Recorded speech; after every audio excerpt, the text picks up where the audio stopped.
Good day everyone! Before, meron na tayong tutorial on how to refund Lazada item. Pero today, yung ating tutorial, kailangan muna natin i-return yung item bago ma-refund yung ating pera. Okay, let's start. Open lang natin yung ating Lazada app. And dito, sa loob ng ating Lazada app, under na My Orders, tap natin yung to receive.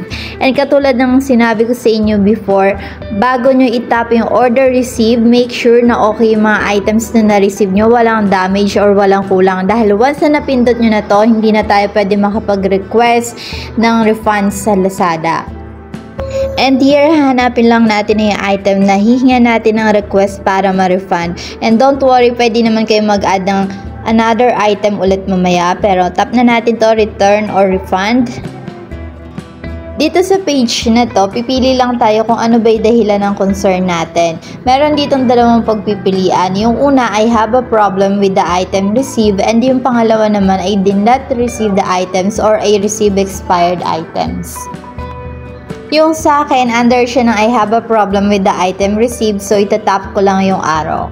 Once na matap na natin yung arrow na ng ating napili, tap lang natin yung return reason, and dito pipili tayo kung ano ba yung dahilan natin. So, ito yung mga pagpipilian.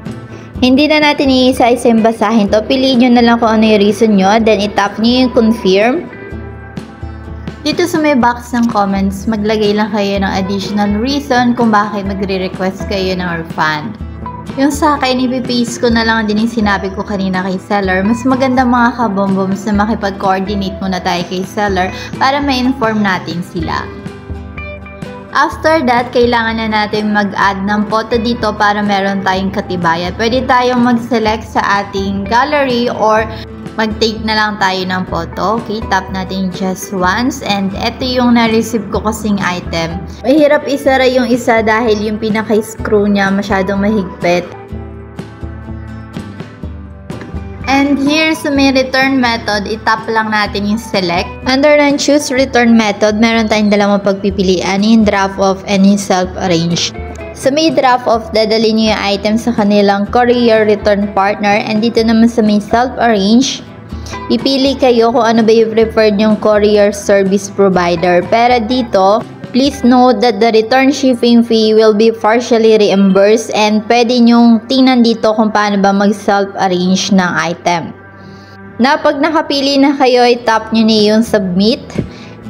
And tap lang natin yung yes kung sure tayo na gusto natin i-return talaga yung item.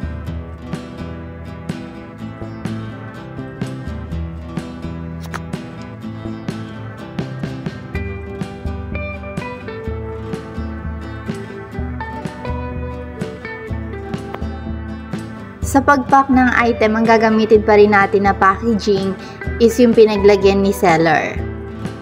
Anytime pwede natin i-monitor dito sa may returns and cancellations yung progress ng ating pag-return ng items. And manonotify din tayo kung successful na ba yung pag-refund.